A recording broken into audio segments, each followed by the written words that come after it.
America, this is Antonio Wolf, and I'm here to tell you that ancient China was not all that great. And that's why we need rights. This is why rights exist. So that we are not slaves to our families and to our dead ancestors. But anyways, we are continuing the Chinese family in Kinship, Chapter 4, Ancestor Worship. Last time we talked about lineage and clan. If you haven't listened to that, well, that's on the channel. Go listen to it. Interesting stuff. Here we're getting more into a metaphysics chapter about the ideas, the ontology of what perhaps may be the underlying reason for the unity of the family in Chinese society in the first place, which also is an underlying reason for the unity of the state, since it is a fundamental concept of practical religion. And this is the case whether they were Taoist or Confucian, mostly Confucian. The Taoists have never really been a big dominant group. And insofar as they have been dominant, they've had some crazy ideas. But so did the Buddhists. There's only a short time in which the Buddhists were dominant, and therefore ancestor worship somewhat disappeared in that short span. But otherwise, this has been the case for a long, long time. Now, I am not sure, and I would be surprised actually if this continues to be a major concept in China anymore. They're very proud of their history, but the Communist Revolution did do a lot to get rid of, or at least try to get rid of, the superstitions of the Taoists, as well as the superstitions of stuff like ancestor worship. So yeah, let's get on with it. The mutual dependence of ancestors and descendants. In Chapter 2, we talked of the continuum of descent and of the crucial razor-like function of the living individual in whose person descent is concentrated, in making the statement that he exists by virtue of his ancestors and his descendants exist only through him. We added that this unexceptional idea could be stood on its head and still remain valid. The first part of this chapter then is to some extent concerned with the proposition that the individual exists by virtue of his descendants and that his ancestors exist only through him. The importance of reciprocity could be seen very clearly in Chinese family relationships, and the sense of mutual responsibility between parents and sons was central to the operation of the family as a continuing and strong unit. When the son was young and incapable, he was fed, clothed, housed, and educated by his parents. As he grew older, so he began to take on more and more tasks and achieve a state of comparative self-reliance, where he was putting into the family quite as much as he was taking out. Eventually, his parents would become old and weak, and he would come to have more authority, as we saw in Chapter 2. It would then be his turn to feed, clothe, shelter, and care for his parents, thus directly reciprocating their previous care of him. In the case of a daughter, the reciprocity was indirect in that it was to her husband's parents that she repaid the care expended on her by her own father and mother.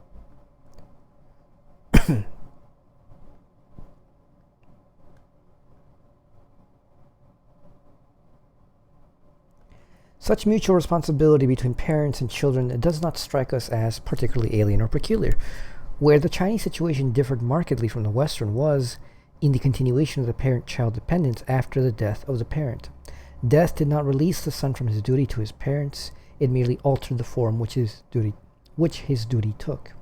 While alive, parents were served and respected. Dead, they were served and worshipped. And in return for the sacrifices and service of the living, the ancestors gave to their descendants such blessings and assistance as were in their supernatural power. A continuing reciprocal relationship, then. We know that ancestor worship has been practiced by the Chinese since the earliest recorded times. Inscribed bones used for taking oracles have been discovered which show that over 1,000 years before Christ, the kings of the Qing Dynasty were sacrificing to their ancestors and worshipping them as powerful gods. Quote, "The ancestor's real power began when he died, for then he was transformed into a spirit of powers undefined but vast. He was more or less vaguely dependent on his descendants for food in the form of sacrifices, but he could very well see that these were forthcoming or make his descendants wish that they had been. The activities of these spirit ancestors are not altogether unlike those of the Greek gods. They were not, it seems, either omnipotent or omniscient, yet in practice they were very nearly so. Success in hunting, agriculture, war, and other activities was theirs to give or to withhold. Famine, defeat, sickness, and death were the penalties which they could and did hurl at any who had the temerity to displease them." End quote. Clearly the ancestors of kings were powerful, and they were perhaps important enough to be only vaguely dependent on their descendants. We do not know whether or not the common people of Shang practiced ancestor worship, but it is likely that the ancestors of the majority of the common people of China, since those times have needed a considerable amount of attention from their descendants. For the Chinese, the afterlife was seen as in many ways a duplicate of this world. Quote, "The prevailing notions attributing to the inhabitants of the land of shades the possession of an amount of power quite equal to that which their position caused them to enjoy in the present world." End quote. Spirits were subject to the same needs as men. They had to eat, have clothing, shelter, and money. They were not all equal, and the powerful oppressed the weak. Where the living looked to religion and the supernatural for assistance in the hard realities of life, the dead in turn looked to the living for aid. As one writer has summed it up, quote, "The dead are commonly regarded as actually present at the sacrifices. They enjoy the offerings and are dependent upon posterity for their continued well-being. Though this belief is seldom definitely expressed, and though it may not often take the form even of conscious feeling, it is an instinctive presupposition of the rites of tendance. We may therefore assume that one mode of ancestral worship is the desire to supply the needs of ancestors." End quote. Dead parents, then, needed the worship of their children in order to be comfortable and happy, but children also needed the supernatural support of their parents. It was believed that blessings were in the gift of the parents, and that the care and protection which they had given while alive they would continue to bestow after death. But if the parents needed the worship of their children, it would seem to follow that they must usually be benevolent in their attitude towards their children. They might show displeasure by visiting sickness or misfortune on neglectful or offensive descendants, but in most cases the descendants could hope for assistance from the ancestor whom they worshipped, provided, of course, that they kept up the sacrifices due to him. If dead parents could be so malevolent as to cause the death of their descendants, they would be cutting off their own means of support. Yet occasional such cases have been reported. Quote, "The most severe punishment I heard of was supposed to have been meted out by the Wei ancestors. Several years ago, a Wei man accidentally bumped and moved the incense pot for the ancestor in the hall.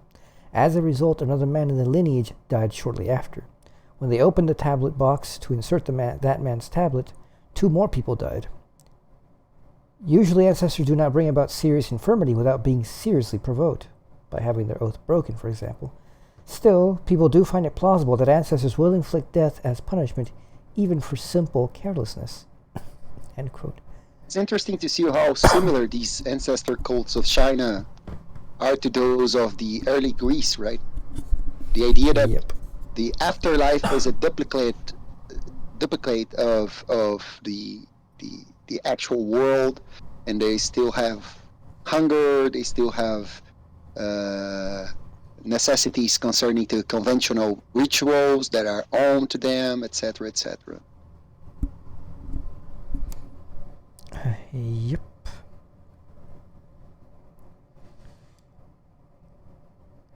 This system of ancestral worship, when rightly,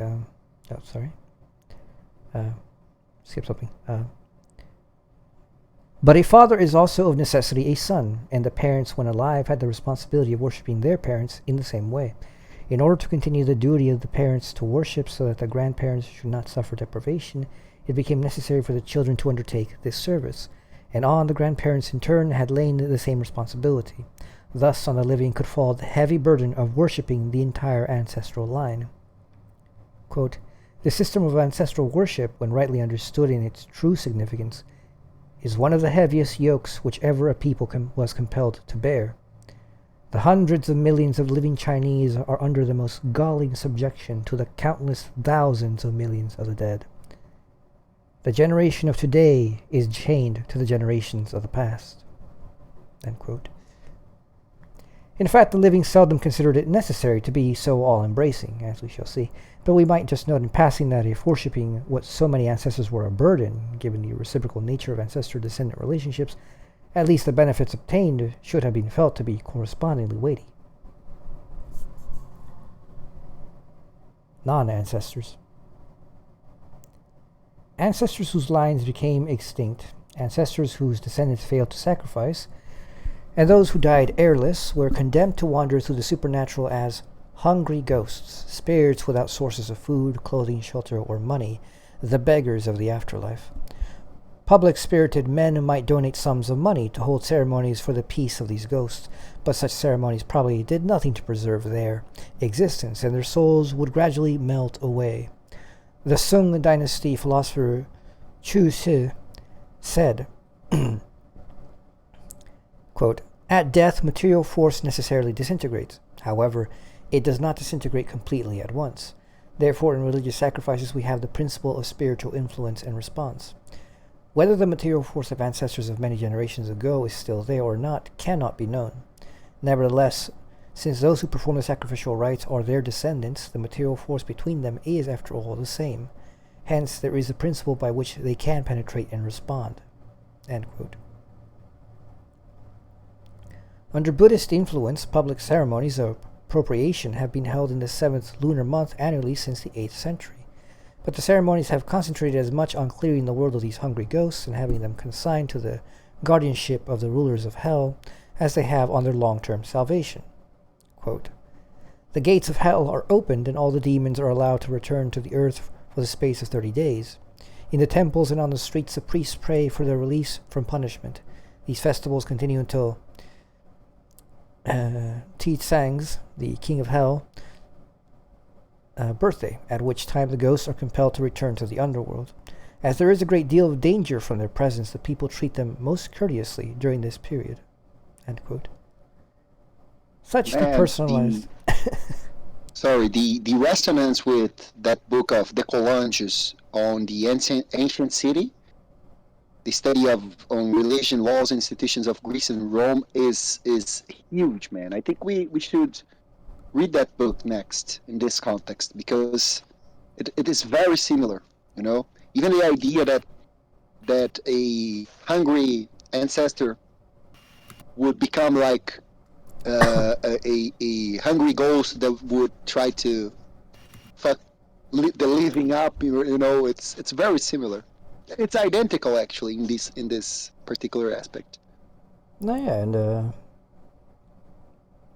at least in Hegel's view, this would make perfect sense, because this would be a matter of logical forms of progressive religion, or rather here it's pre-religion. Yeah. And so he wouldn't be surprised to see, oh, well, you know, like ancient societies held very, very similar views just by necessity, regardless of where they were. Now, I think that makes sense. But I also think there was a world culture that we are sorely ignorant of, which would explain the massive structural identities that exist to some ridiculous degree from cultures that, as far as we have records of, they didn't have cultural contact. We were parallel, right? Yeah. Yeah. Like, there's some interesting stuff about Egyptian religious symbolisms and forms which appear in Native American religious symbolism and forms.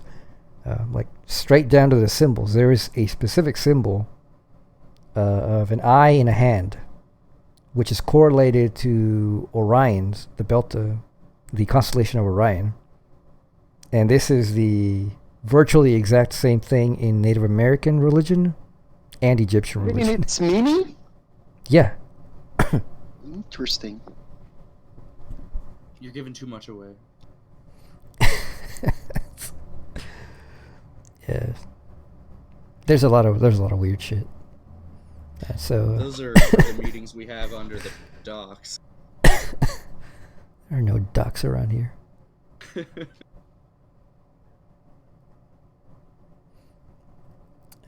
And it's continuing. Such depersonalized placating of the unwanted dead was obviously felt to be much inferior to the loving and dutiful attention which those with posterity could receive. Indeed, the term ancestor worship should be clearly distinguished from worship of the dead. Other people's dead were of little concern. The only dead to be worshipped were one's own dead, one's ancestors. In the Analects, Confucius is quoted as saying, quote, "To sacrifice to ancestors not one's own is presumptuous," unquote. The most exhaustive work on Chinese religious practices were written by de Groot in the years around the turn of this century. He also was quite clear about this question and speaks of, quote, "a prevailing social rule which forbids their contributing in any way to other people's ancestral sacrifices. Everything a child possesses belongs to his parents, even though they are dead. Hence, offerings presented to a strange soul are regarded as a theft from the holy ones." End quote. In the village of Shengshui, which was mentioned in the previous chapter, it was believed that without the presence of a son of the deceased, a coffin could not be lifted, and one informant claimed that he had seen 40 men unable to pick up the coffin at a funeral where the son had absented himself.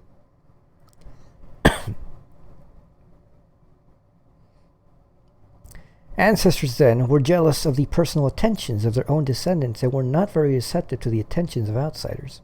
Quote, "If the offerings to and worship of the dead ancestors are discontinued because the living descendants are unfilial, or because there are no more descendants, then the deceased ancestors become hungry and angry and vengeful and inflict much pain and harm upon the descendants and on other people. In short, they become demons." End quote.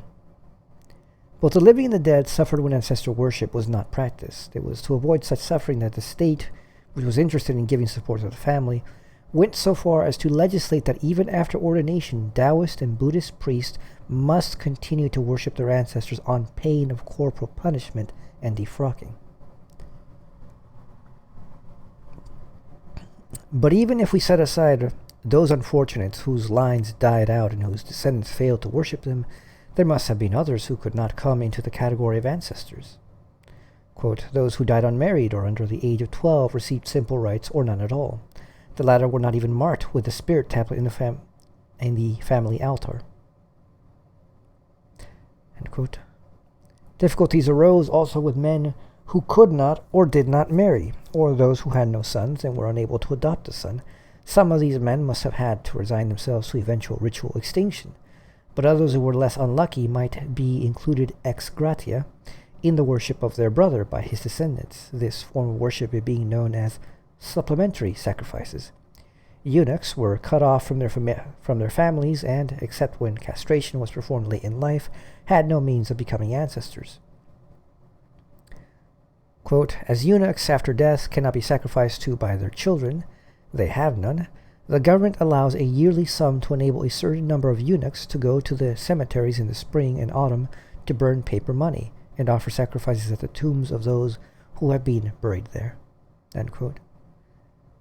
The worship of eunuchs by eunuchs was thus a substitute for ancestor worship, and this kind of mock-kin relationship between living and dead was practiced by other similar groups of childless people, such as monks and nuns.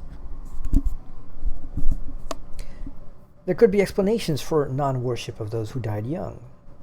Quote, "In Chinan, a boy who dies young is held to be the incarnated soul of someone to whom the parents owed a debt. Quote, "He is born and lives with us for a few years, eating our food until the debt we owe him is paid off. Then he dies, having no more to claim from us." End quote. Because the child is but a guise adopted for this specific purpose, when a boy dies, lineage members need have nothing more to do with him.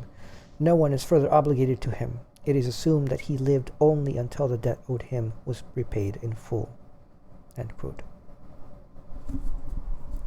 In pointing out the difference between the usual Chinese term for spinster and our own understanding of this idea, we mentioned in Chapter 1 that the Chinese system of ancestor worship failed to cater for unmarried women. Women, in fact, must be seen as only temporary members of the families into which they were born, and as such no provision was made for their permanent accommodation there, still less for anything so permanent as to last after death. Neither logically nor in fact could unmarried, childless women become ancestors. The implication of this was, of course, that women were bound much closer to the families into which they married, for it was only through their husbands and children that they could ultimately achieve ancestral status. We saw in Chapter 2 that men could be married posthumously to live girls. They could also be married to dead girls, and it was even possible for dead girls to marry live husbands. Quote,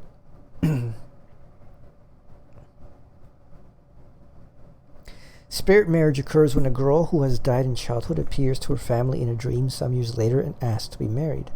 A groom is found by the family by laying bait in the middle of the road. This usually takes the form of a red envelope, used in China for gifts or for money. A passerby sooner or later picks up the envelope, and immediately the family of the spirit come out of hiding beside the road and announce to the young man that he is the chosen bridegroom. If he refuses, he is, of course, in danger of vengeance by the ghost, but his enthusiasm for the venture can be increased by an offer of a large dowry, if necessary. The ghost is married to him in a rite designed to resemble an ordinary wedding as closely as possible, although the bride is represented only by an ancestral tablet. No affinity is established between the groom and his spirit wife's family in this way, and the only obligation he and his family have is to accommodate the ancestral tablet of the bride on their family altar and to provide it with sacrifices as though the spirit bride had married in life. The lifelong spinster, where she existed, was able to look forward to an afterlife which would be as uncomfortable as doubtless her aberrant position in this life had been. There have been, nonetheless, some women in Chinese society who have been precluded from marrying. The most obvious example is the nun. Chinese nuns did not marry, and, on the other hand, they did not necessarily all have a strong faith in a religious system which would offer them a guarantee of afterlife comfort equivalent to that which they would have had as ancestors. Such nuns often created their own quasi-ancestral line by treating former nuns from the same temple as ancestors, raising tablets to them on an altar, and worshipping them in much the same way as the family did its real ancestors. In turn, of course, the nuns could hope to be similarly worshipped by those who were to come after them. It is worthwhile here quoting at some length from a fascinating article on vegetarian halls in present-day Hong Kong. Quote, "The halls of all faiths are particularly popular in Hong Kong, with unattached women especially working and retired domestic servants, amas. They provide a home in old age and a pied-à-terre for the working woman. Halls also provide funeral benefits and house the soul tablets of deceased members. Another attraction of the halls, both Buddhist and sectarian, is that they recruit members through what one might term a pseudo-kinship system. One joins through a master who is regarded as something like a father. The fellow disciples of this man are termed paternal uncles, and one's own fellow disciples brothers. Halls normally house family households, and one hall may be connected with others through extended family relationships, and in the case of Buddhist halls, with monasteries and nunneries occupied by monk and nun brothers in the family. Genealogies may be constructed and kept. Such families practice ancestor worship. Unmarried persons may receive such ritual attentions and have tablets placed for them in the hall, not customary in the traditional Chinese actual kinship system." End quote.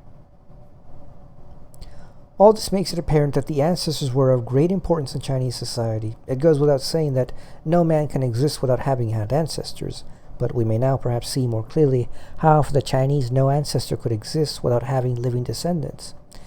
As we said in Chapter 2, the existence of both the future and the past depended on the present.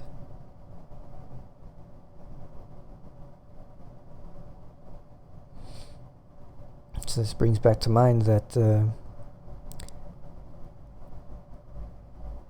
the importance of blood is severely downplayed in Chinese views of the family. Like, the family is so necessary that if you can find some way to analogically finagle the structure of family, you do that. Yeah, that became very clear in the past chapters, right? What I find interesting here is that those non-societies, they seem to be actually a certain seed of a worship which is not anymore uh, based on family ties, but based on, I don't know, other conditions, right? Like they were worshiping nams. I mean, the relation was not a familiar one, but it was like a relationship of social position, maybe, right? Or pertainment to a certain religious order. Yeah, I mean, and that it takes the structure of a lineage in that form. A lineage of this person came before me, I came after them, this person comes after me, and that's a relationship of like procession of the not anymore tied the generations. To the family, right? Yeah, it's not tied to blood, but it becomes a pseudo family. Yeah.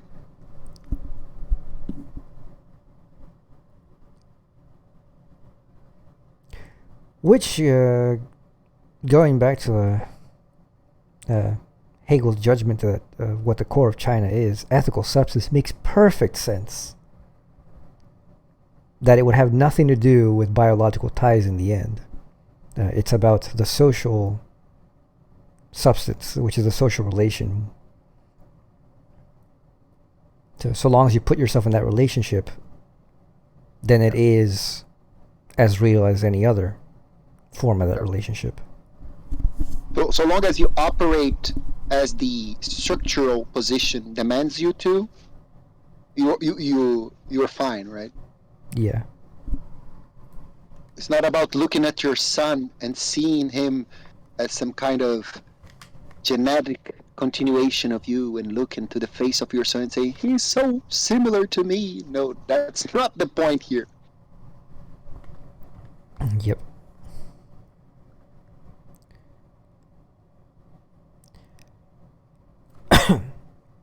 Ancestor worship for the living. If it were true that the ancestors depended on the living, it must also have been true that the living ultimately depended on the yet unborn. That is to say, the living individual knew that he had a continued existence after death only if he could ensure his own posterity. Hence, the desire for 100 sons and 1,000 grandsons may be seen to be a very understandable one. Virility and fertility were accordingly of great concern to the Chinese male, almost to the point of obsession in many cases. Indeed, Chinese culture had the dubious distinction of hosting a hysterical condition known as koro.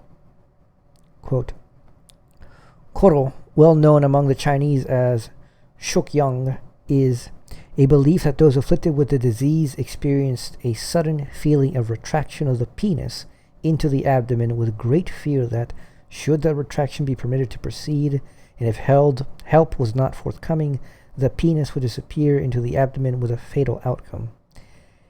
In their fear and anxiety to prevent such a mishap, they held onto the penis either with their hands or with instrumental aids such as rubber bands, strings, clamps, chopsticks, clothes pegs, etc., sometimes with severe injury to the penis.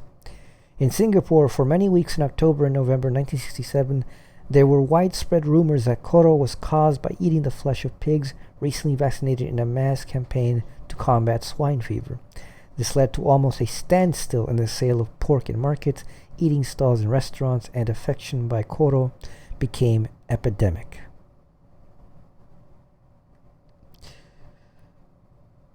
Don't know what causes that, but that sounds horrible. Yeah.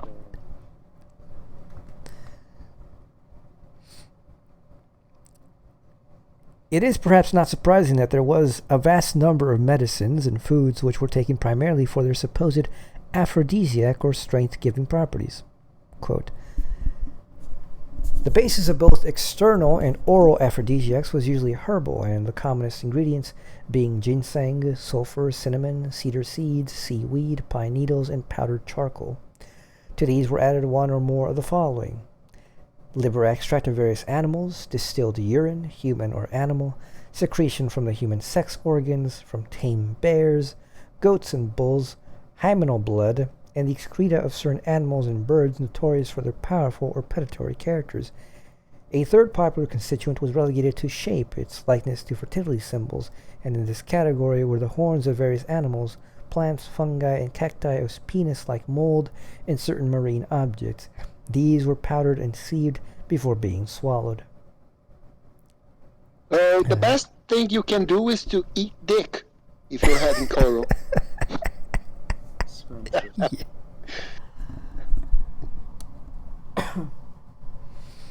Yeah, I mean, that's why elephants and rhinos, unfortunately, are a huge black market in China, because their tusks and horns are considered aphrodisiacs. Yeah.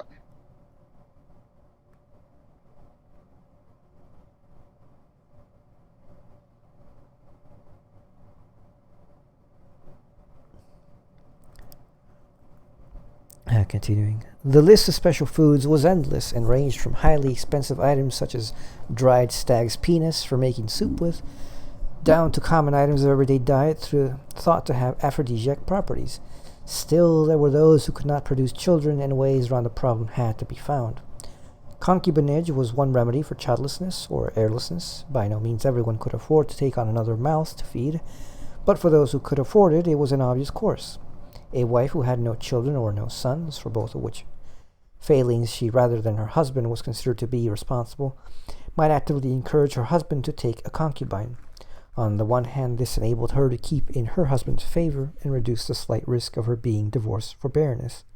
On the other hand, the production of a son by a concubine was to the benefit of the wife also, for as the true wife, she was the social mother of all her husband's children, regardless of who the biological mothers were. A concubine's son made potential ancestresses of both the concubine and the wife. Such an arrangement did not mean that the fact of motherhood was denied or that the biological mother was denied her role, but it does once again demonstrate the importance of the family above that of the individual. It was important for the family group to have a son, and not so important which member of the group produced it. Given the normal power structure of the family, the wife must have her superior position reinforced, so she was still considered the head mother, as it were. Adoption was a more certain method of ensuring posterity. However, it was not a simple matter of finding any boy to adopt, for there were clear rules which limited the field of choice. The Qing Dynasty, from 1644 to 1911 AD, code, for instance, says, quote, when any person is without male children of his own, one of the same kindred as the next generation may be appointed to continue the succession, beginning with his nephews as being descendants from the nearest common ancestor, and then taking collaterals 1, 2, and 3 degrees further removed, in order according to the table of the 5 degrees of mourning. If all these fail, one of the kindred still further removed may be chosen, and finally any one of the same family name. End quote. And, quote, anyone adopting and bringing up a child of a different surname, thereby confounding families and kindred, and anyone giving his son to be successor to a family of a different surname, shall be liable to be punished with 60 blows, and the child shall revert to his proper kindred. End quote. The custom in particular families might have been even more restrictive. The rules to be found in the genealogy of the Liao lineage, for example, did not allow even those of the same surname to be adopted if they were not members of the lineage. Quote, male children may not be given in adoption to families of another surname, nor may males of a different surname be taken in adoption. Anyone lacking in their an heir should adopt a son of one of his own brothers. If there should not be one to adopt, then he must choose a suitable male of the next generation and nearest collateral branch of the lineage. If even in the whole lineage no heir can be found, the line should be marked ended.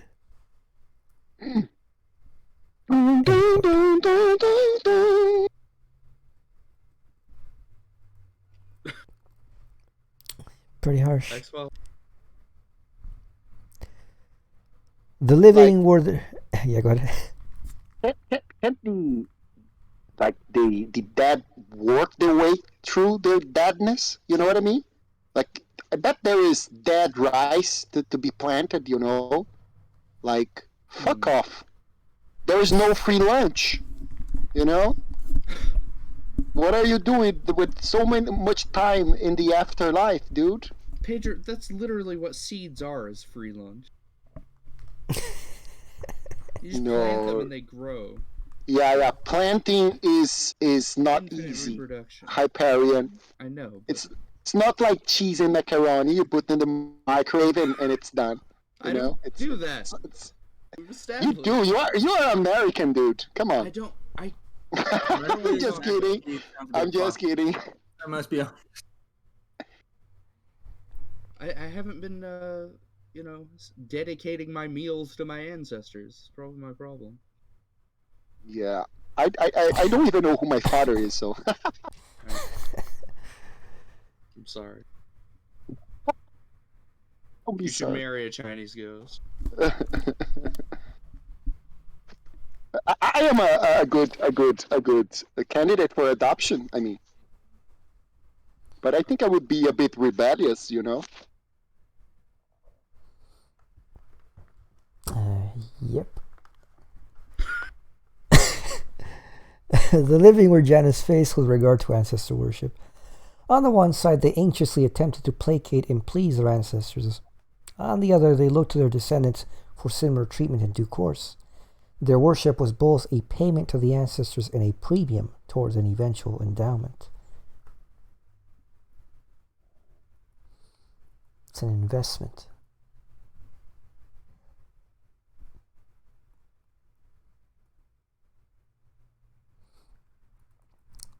Though what you mentioned earlier is there's a reason Hegel says that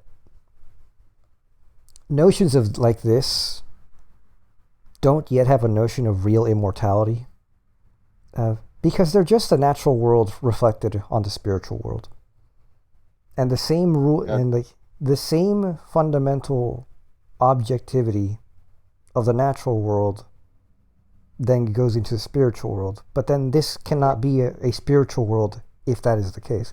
It's just an extension of the natural world. Yeah.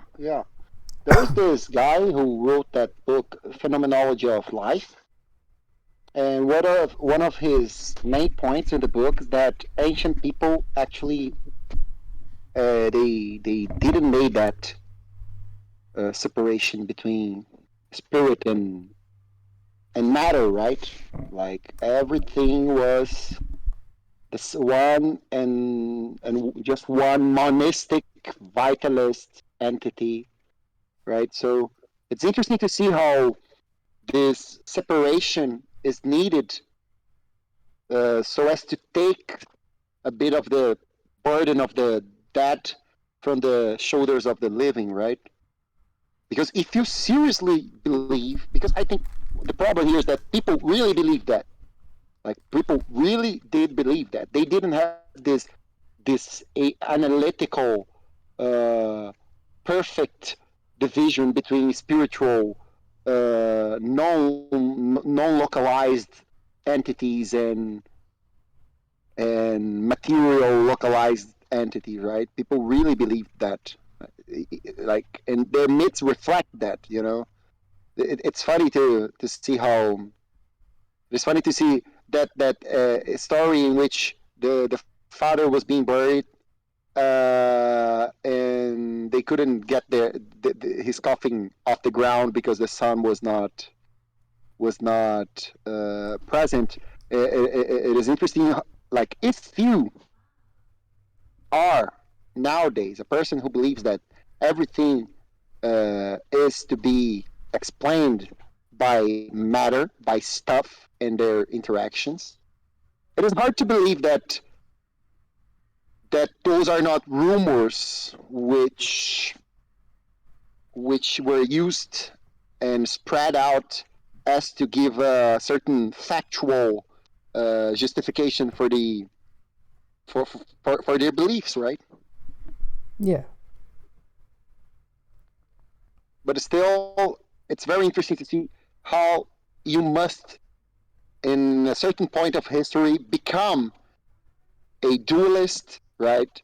You must uh, operate this analytical separation between living, the spiritual, the self-relating, and the matter, the external, that which is not even dead because it was never born, right? As to be able to have a religion in which you don't need to give actual food to your ancestors, right? Yeah, and I mean, Intellections of Religion, Hegel specifically says, like, once you understand actual eternity, this is so stupid that, like, what real immortality is eternity, but eternity is a spiritual reality, and it is beyond nature, and therefore, no spirit would ever give a fuck about what's going on in nature. They're not subject to it. They don't live in time. They don't depend on time or matter. So a spiritual entity just would not have that relationship proper. Yeah, and I think you see these kinds of material offerings in a whole bunch of ancient ancestral cults, right? It's not only Chinese. You see that in ancient Greece in their ancestor cults too. They literally thought that they would starve if they weren't offered actual food and drink. And there was even like the idea that you should give certain particular foods based on what you know that spirit liked when he was or she was alive, you know. Yeah. And this is very clear, for example, in Afro-Brazilian cults nowadays, which are not ancestor cults anymore because they are not anymore bound to any actual lineage. Like anyone can get in and get out. But there are certain entities that they like this, they like that. You know, like Yeah. Eshu, you must give him a nice cigar and cognac, you know, and another entity you must give it popcorn. And supposedly these are things that they liked, they enjoyed when they were alive. So it's very literal. They believe their belief is very literal. They, Yeah. they literally believe that. I think it's important to repeat that for the listener, if the listener is not used to to get out of modernity for a while, you know, and to think the pre-modern society and their relation and their culture and their set of values, etc., etc., etc. Because many people are unable to appreciate modernity because they don't know what pre-modernity looked like. And I think I've been repeating that for a while now, you know, because there has been this movement of trying to find a source of content in the ancient times, right?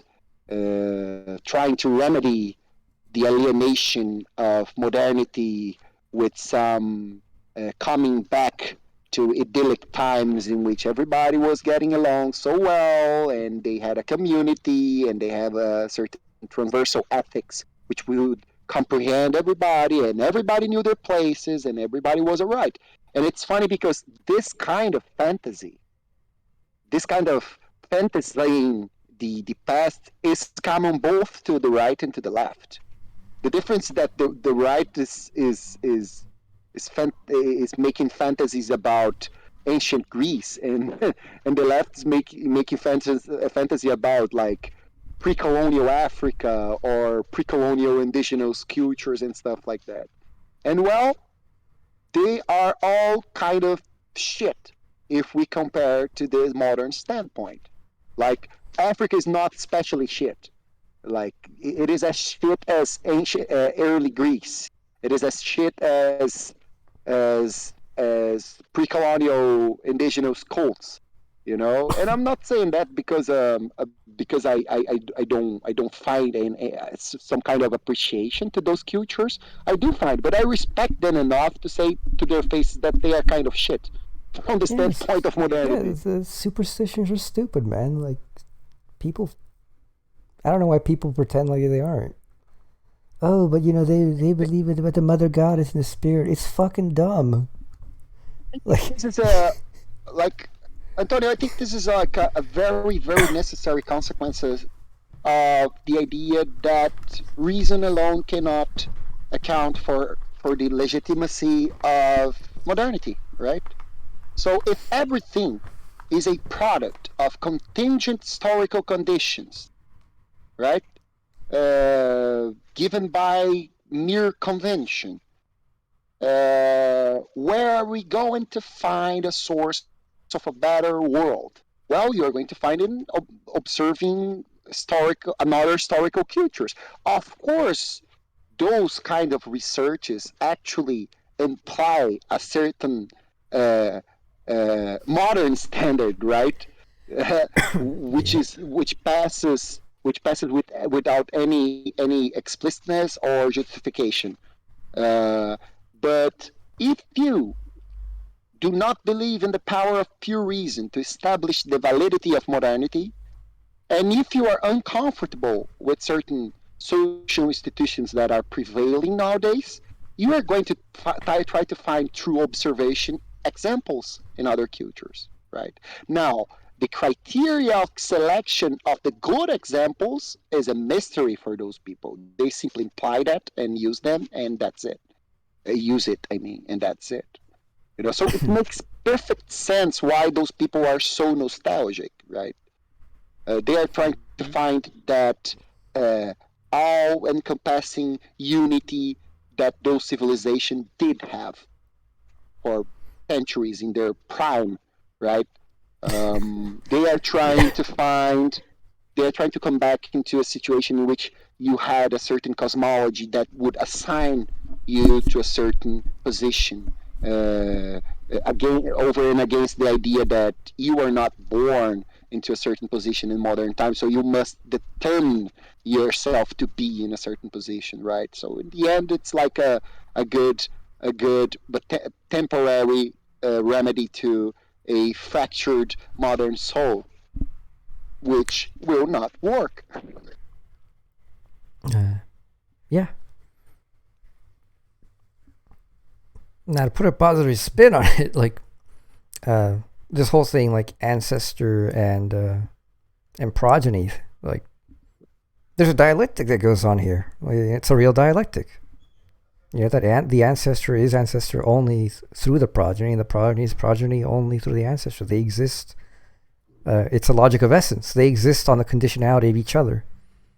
And a confusion only seems to arise because of the temporality aspect, in which, like, oh, it seems that the ancestor always comes before.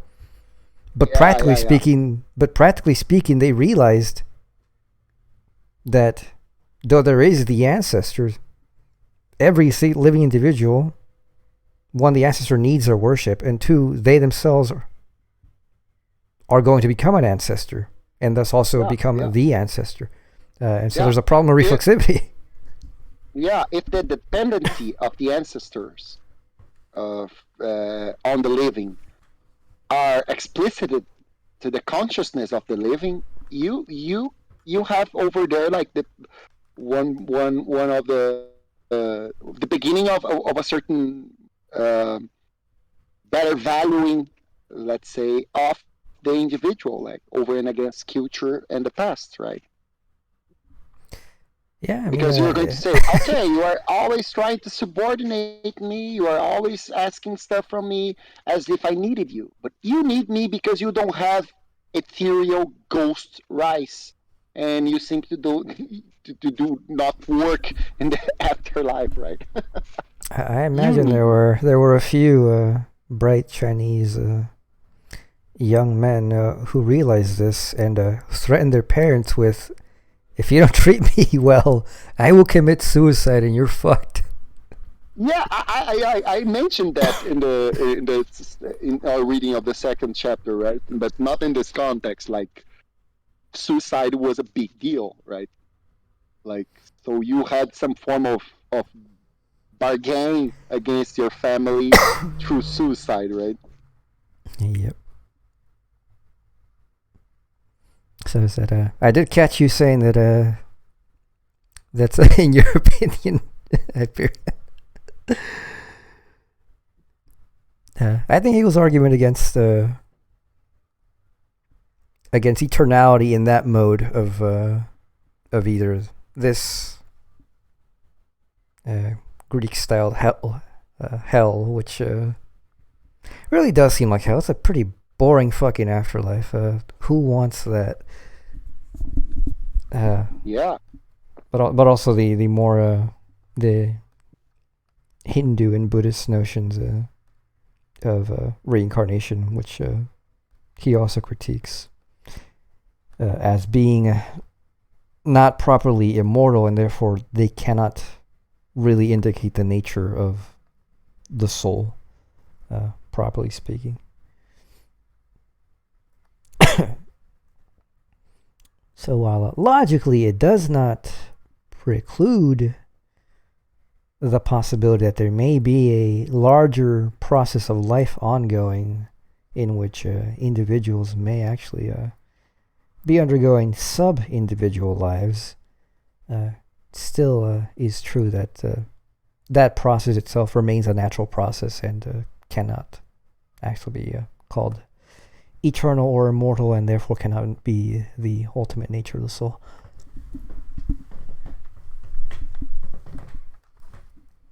Anyways, ancestor worship in the family. Confucius himself was not to be drawn on the subject of the afterlife. Quote, "The master did not talk of prodigies, feats of strength, revolts, or spirits," end quote, says the Analects. He said men should sacrifice to ancestors as if present, but that does not mean that he believed in their existence. What he clearly did believe in were continuity and the importance of the family. When asked to define filial piety, he replied, quote, "When parents are alive, serve them according to ritual. When dead, bury them according to ritual, and sacrifice to them according to ritual," end quote. Continuity is a theme which has recurred in this book, and in the practice of ancestor worship it is particularly important. And ritual here, by the way, for Confucius, ritual is what in the Hegelian sense is simply called ethical norms. Saying hello to somebody and then going like hi back, that's a ritual.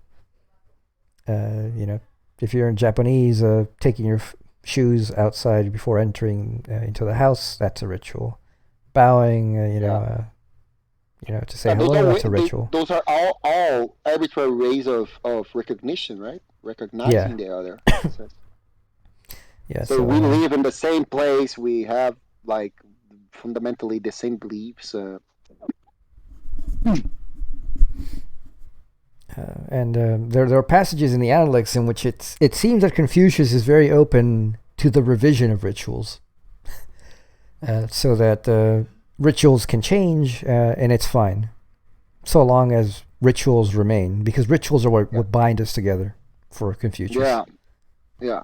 I think many conservatives nowadays, like, they are so wild dogs that they don't care about which culture, which pre-modern convention to abide yourself to, as long as there is a convention, right? What they are most afraid is not the content of particular conventions, but the lack of conventions, right? Like, doesn't matter if you bow or if you give your hand, as long as there is something which is done when you find another person on streets and they are known to you. Yep. Interestingly, though, there's not much in Confucius' original. They collected sayings. He didn't write anything. Later on, the development of Confucianism does posit a an objective way to at least validate what rituals are valid and which are not. So that even though if they do change... Really interesting. That becomes the school of pattern. The pattern is literally the concept. It is almost like... it doesn't have the logical development of the explicitude of the concept in Hegel, but it is the concept. It is the concrete universal.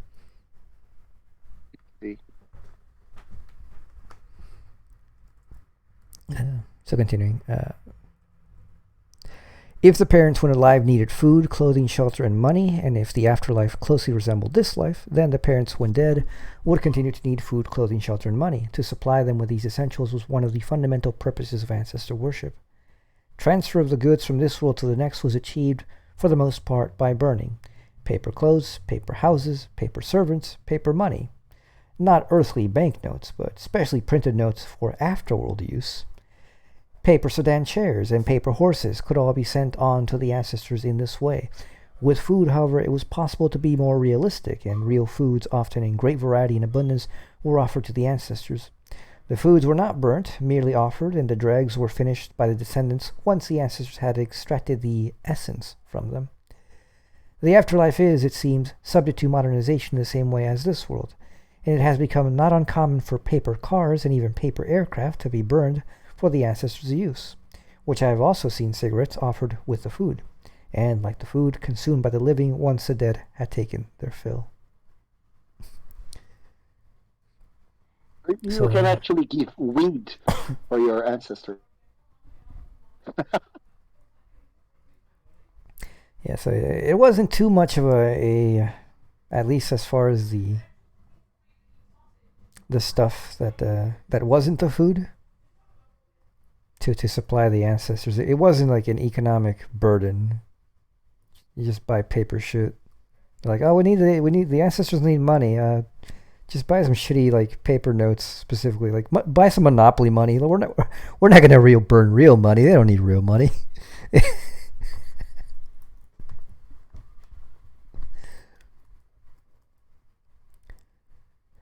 To make sure that the offerings went to the right person was clearly important. In some cases, as with paper horses, cars, and so on, it was a simple matter to write the name of the relevant ancestor on the paper. But mostly this procedure was made unnecessary, since the offerings were only set out at such places as were known to be frequented by the spirit of the ancestor. Here we need to look at what happened to a person when he died. Excuse me. Various accounts of the fate of the soul are to be found. It was said by some to consist of two elements, the earthly and the heavenly.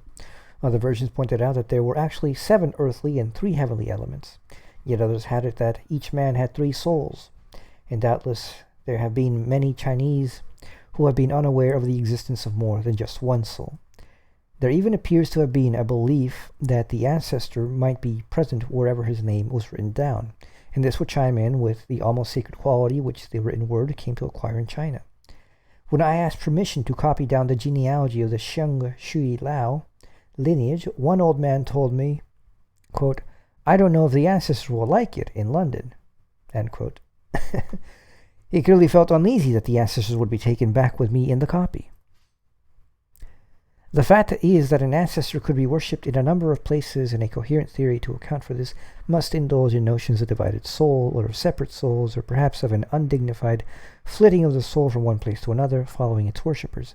For the purpose of description here, we shall talk in terms of separate souls, but it is probably safe to assume that the majority of the Chinese themselves never gave a moment's thought to this matter. On death, one's soul went directly to hell, where it was judged according to its conduct during life, the king of the first court of hell assigning the soul to the appropriate court for tortures and punishment which would ultimately expiate its sin. The soul demanded immediate worship upon death and had to be heavily supplied with food, clothing, transport, servants, a house, and above all, money. The money was particularly useful for smoothing the passage of the soul through the afterlife, bribery being as effective there as in this life. The living could help in another way here too. A 19th century missionary writer scathingly reported, quote, a ceremony designed to propitiate propitiate the goodwill of the 10 kings who rule over the affairs of the lower world is often performed for the benefit of either parent. It is believed that the punishment of the dead may be alleviated by obtaining favor with the governors of the 10 departments of hell, through which they will be obliged to pass, and in which they will be obliged to suffer punishment for the sins of this life. If these kings are willing, they are supposed to have the prerogative, or at least to be in the practice of punishing the dead, but slightly, imposing on him such penalties as are easily borne, or even of passing him along through the different departments without penalty. Thus do these people fancy they can bribe the rulers of hell. End quote. The funeral service in a long... Yeah, good. Well, like medieval priests were selling land in the heaven, right? The form of bribery too. Yeah, like, indulgences. I think it's much easier to imagine bribing a fucking demon from hell than to bribe God himself. Well, see, with indulgences, what was happening is like they weren't bribing the angels or God. They were giving a donation to the Pope, and then the Pope put in a good word, and the God's like, the Pope's a good guy. I believe him. And so God just took the Pope's word for it. Oh, God was being fooled by the Pope, I mean. Not actually.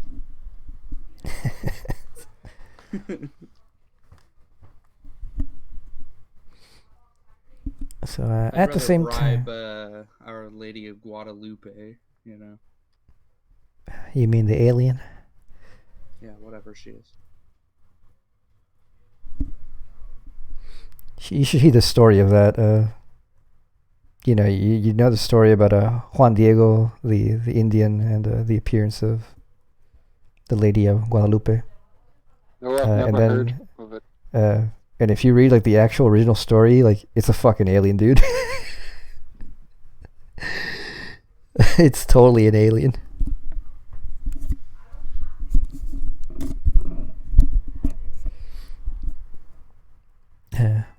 We'll probably we'll catch you up on that after this reading is done. So the funeral service and a long period of mourning were concerned with this soul in hell, and it would be worshipped at intervals for many years afterwards. At the same time, another soul remained with the corpse, following it into the grave through whatever process of burial was indulged in it. Burial could be a very complicated affair, by no means always taking the form of rapid and final disposal of the body in a grave. Quote, the very poor are often obliged, in order to save expense, or for other reasons, to bury their dead in the course of a few days after death. This is likened to a mandarin who proceeds to his official trust by the swiftest post, without the usual delays, receptions of honor, etc. en route.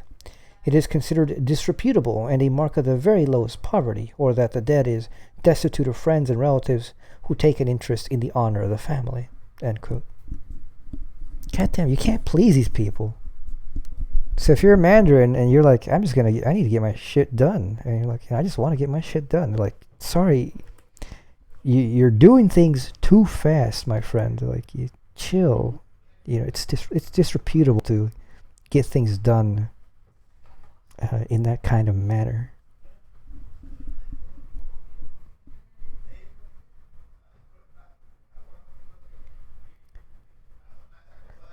But in some cases, the corpses would be laid up in a sealed coffin for many months, or even years, until a suitable burial site and an auspicious time for burial were found.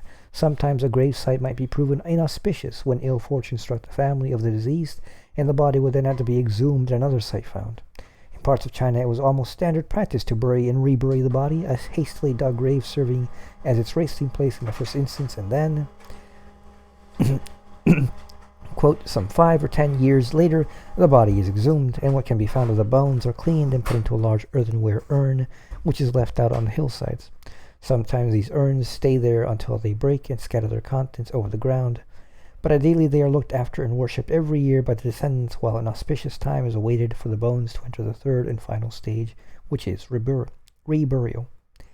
Reburial is the most difficult part of the process, for not only must an auspicious time be awaited, but an auspicious site for the grave must be chosen, and an auspicious site is not easy to find.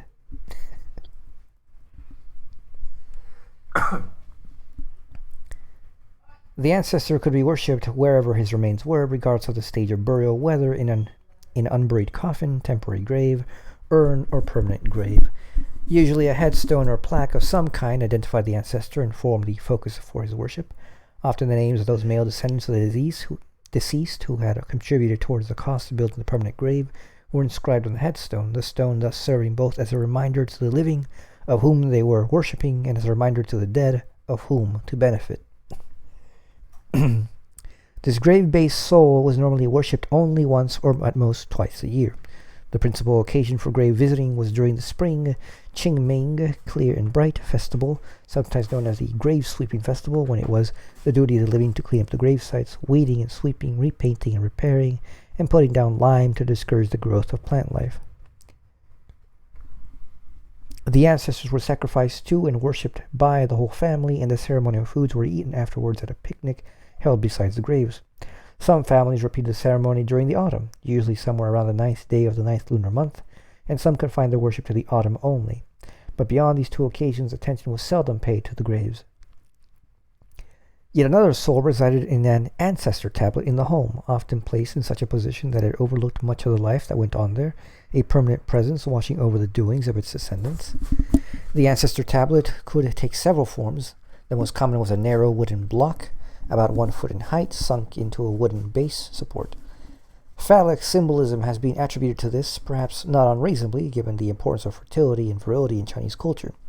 The name, generation number, and attainments of the ancestor were written or carved on the front, the inscription saying that this was the place of the spirit of blank. Usually the surname of the man's wife or wives and those of his concubines were also written on the tablet, but sometimes separate tablets were made for each of the spouses. There is no doubt that this home-based soul was of utmost importance in ancestral worship, and while it would be wrong to deny the importance of the other souls, it does seem to have been the ancestor tablet which was most heavily set about with ceremonial and with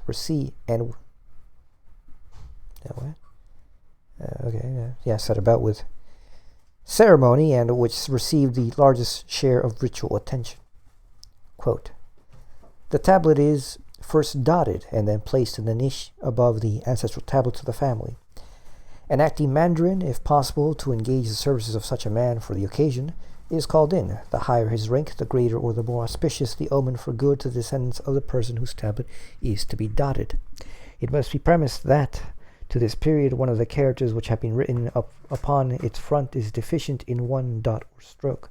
The deficient character, meaning king, by receiving a small dot above the uppermost parallel stroke, becomes lord, which is what is desired.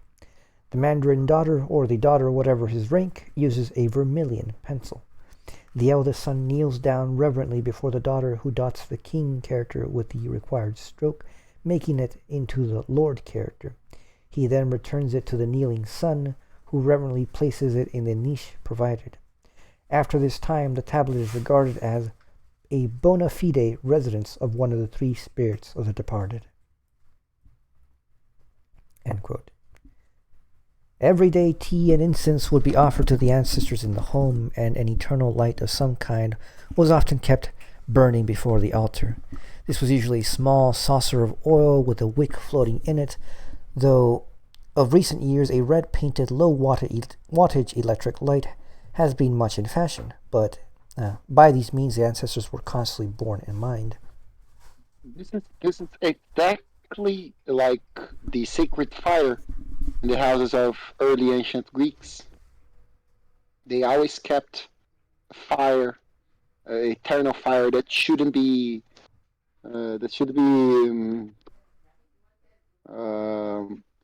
Extinguished. Extinguished, exactly.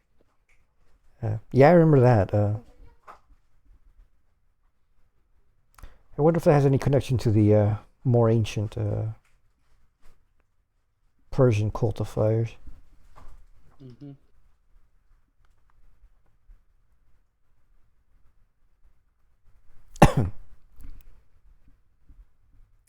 On the 1st and 15th days of the lunar month, days which were considered particularly auspicious for ritual activity, the ancestors would share in the enhanced religious atmosphere, receiving offerings of foods, fruits, and money, in addition to the tea and incense. Much religious life was determined by the pronouncement of the almanac, and when this book announced any day as ritually auspicious, which it did several times a month, the ancestors would again benefit. At Lunar New Year, which was the most active time of all for worshipping, the ancestors would receive yet more elaborate offerings, and on the anniversaries of their birth dates and or death dates, they were again remembered. Any event of the importance to the household was reported to the ancestors, and they partook of all special foods which were prepared by the family for weddings or full month feasts or other ceremonies and festivals. They were then very much a part of the everyday life of the family.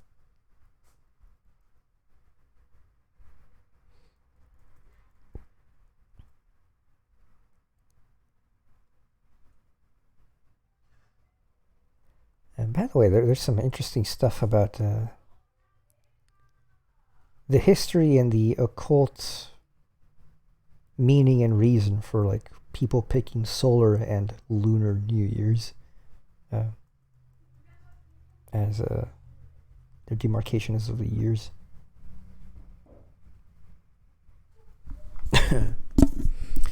There's even a link to ancient Judaism,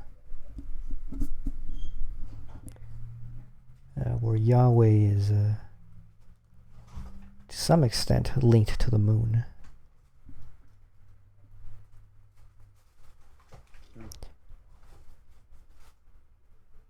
Continuing, the daily worship was usually undertaken by the woman, falling as it did within the home, the woman's sphere. But on the most important occasions, such as the New Year or an ancestor's birth date, it would be more likely the men, and particularly the male head of the family, who officiated. There were no priests. The ancestors could be worshipped only by their own descendants, and the simple rites required no great ritual expertise. Of course, there would be more than just one or two tablets on the ancestral altar in the home, and ultimately this could become a problem, for as the generations went by, so the numbers of tablets sharing the limited space grew greater, until there came a time when it was physically difficult to fit more of them in. Here we come face to face with a major aspect of ancestral worship, which picks up a point we made earlier in this chapter. The idea that the soul, if not worshipped, might eventually just melt away and cease to exist as an independent entity. The fact is that there came a time when an ancestor had so little significance for his descendants that they did not desire to go on worshipping him. What determined that time? Well, all things being equal, the determining factor in family ancestor worship was personal acquaintance with or close personal knowledge of the ancestor. This meant that, of course, you continued to worship your dead father and grandfather. They were both known to you personally, and your great-grandfather figured as a real person in your memory because he did and said and had been talked about by your elders in your hearing when you were younger, so you worshipped him too. But your great-great-grandfather? You were very uncertain of him. He was of little interest to you, and would you be of interest to him? So perhaps you would not be over-concerned to worship him. The feeling of non-concern would doubtless increase with every generation.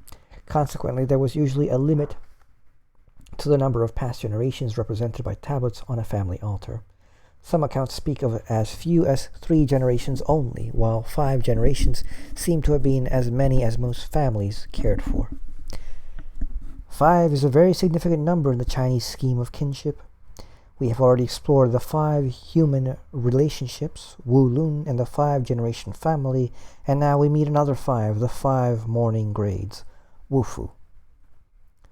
These were categories of mourning garments and mourning periods which kin of differing relationships with the dead were expected to observe. The deepest mourning was worn for the longest time for those kin most close, one's father and mother. Slightly less severe mourning was observed for paternal grandparents, and so on until the least severe mourning still observed in the lineal direction was that for paternal great-great-grandparents, whom few people can ever have lived to mourn.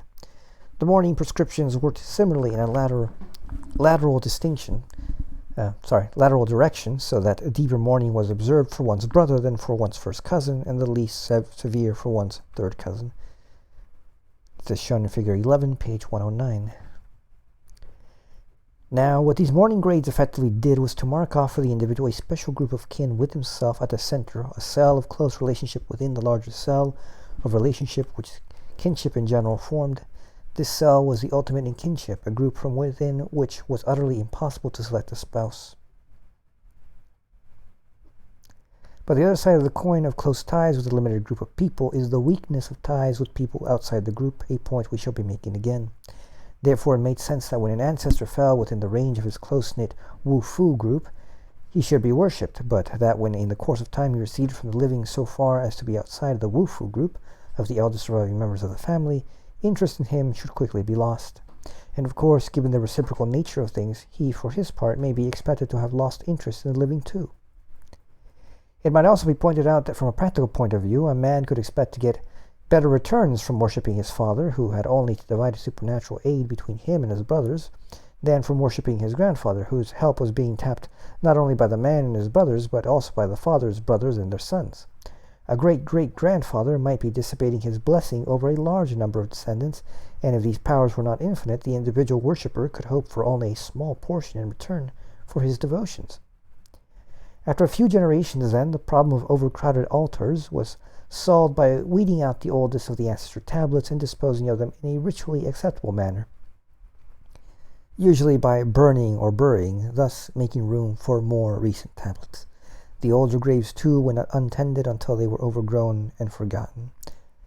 Such a fate marked the ritual end of the ancestor, and his soul would presumably melt away at this stage. But it would be wrong to suggest that all ancestors fell within the 5-generation limitation, for it is clear that in some cases men of many generations earlier were worshipped. The descendants of Confucius in the direct line were in receipt of a state pension even in the 20th century. They still receive it, by the way. If they have a complete lineage, library and librarian of the Confucius lineage, and every person around the world, whether they're in China or outside of China, that has proof of their lineage gets added to the book, gets special little perks if they go to China and live there. I think one of the perks is you pay a little bit less in taxes.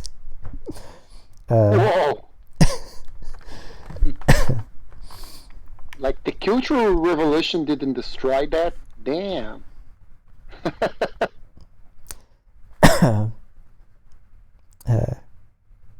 It probably did for a while. It's just it kind of got brought back because current leaders are trying to bring back ancient Chinese thought. Partly it's a nationalist thing, just because they're like, it's a way to unify the nation. Another one is that it's a kind of cynical attempt at ethical life, that they realize that and this is, nobody talks about this, but they realize that the Marxist tradition doesn't offer them a good ground for ethics, so they have to find another one. Lukács tried, right? I don't know if he succeeded. Oh, I think he didn't, but yeah. Naturalism is not very good with ethics, if they are consequent, right? So yes, there's still benefits to being a descendant of Confucius. The flip side is that you're held to a higher standard than regular people. So you get small little perks. So you need to behave more. Yeah, right? Yeah.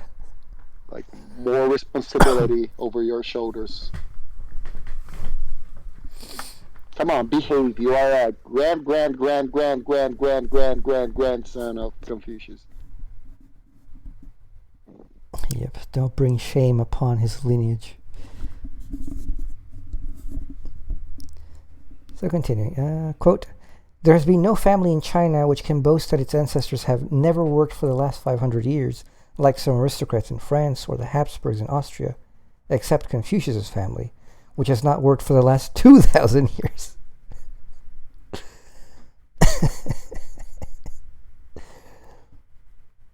I don't think that's exactly true, but I get the joke.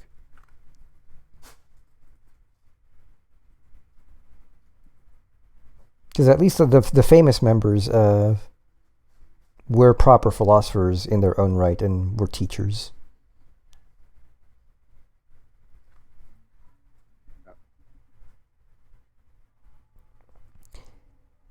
It would be strange if they did not keep this tablet before them, meaning Confucius' tablet. Similarly, some families had particular reasons for remembering earlier ancestors. For example, the ancestor who had founded the fortune on the basis of which the family still had an easy life, or the ancestor who had been a powerful court official and who might therefore be expected to be powerful still in the afterlife. Also, the more extended the family, the greater the number of ancestors in whom they would share an interest, and the further back they would have to look for an ancestor from whom all were descended. In a nutshell, the ancestors who were worshipped were those who were important to the living family for any reason, but it happened that in most cases this meant only those ancestors of the most recent generations. This emphasis on important ancestors points up the function of ancestral worship, its role in reinforcing the unity of the family. If we think of descent as a tree with a founding ancestor as the trunk, his sons as the primary branches, and so on, then we can also visualize the disastrous effect on that tree when the trunk died. The branches would all fall apart as there was nothing left to hold them together. If the tree were to be kept whole, a way of preserving the trunk had to be found. And this, in effect, is what ancestor worship did. It preserved the founding ancestor without whom there was no connection between the various lines of his descendants. But since ancestor worship was, as it were, merely an artificial device, it was possible for it to be manipulated to fit the group for which it was intended. Thus, the family, if it wanted to, needed only to preserve that portion of the tree in which it was interested. If the family consisted of two sub-branches of one branch, it might concern itself with preserving just that branch which held the two sub-branches together, and might not worry any more about the other main branches or even the trunk. Ancestor worship could accordingly be operated on a sliding scale without fixed reference point at any one generation, its main function being to symbolize and reinforce a particular family group. More than that, ancestor worship provided a ritual sanction to back up the generation, age, sex scheme of authority in the family. The very principles of ancestor worship, the fact that it necessarily gave respect to earlier generations, that it gave priority to the eldest sons by keeping the tablets in the care of the senior line, and that it considered women at all only in that they were the wives and mothers of men. These principles stress the same priorities which we have already seen to be the basis of the Confucian family, the basis on which the Confucian family was ordered.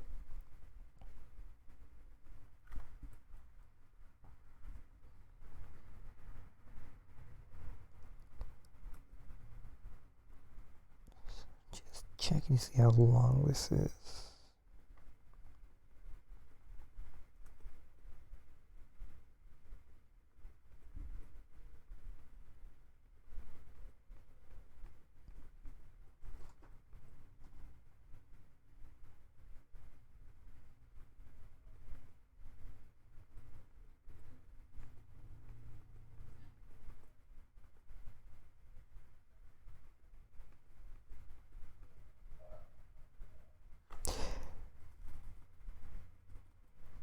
Okay, this is a really long chapter, so this is probably a good place to leave this here.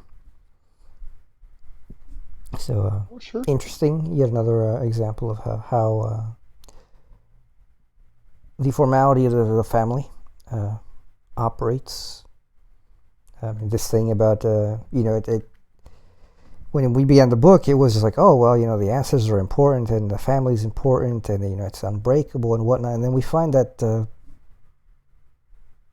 the practicality of it takes over, and therefore then this whole thing, oh well, you need to worship the ancestors, becomes, well, you got to worship the ancestors that you care about, because they're the only ones who probably knew you and they'd care about you.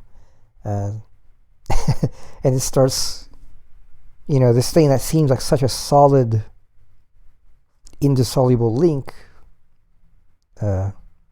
nonetheless has many places where it just breaks down because pragmatic contingent reasons. Yep.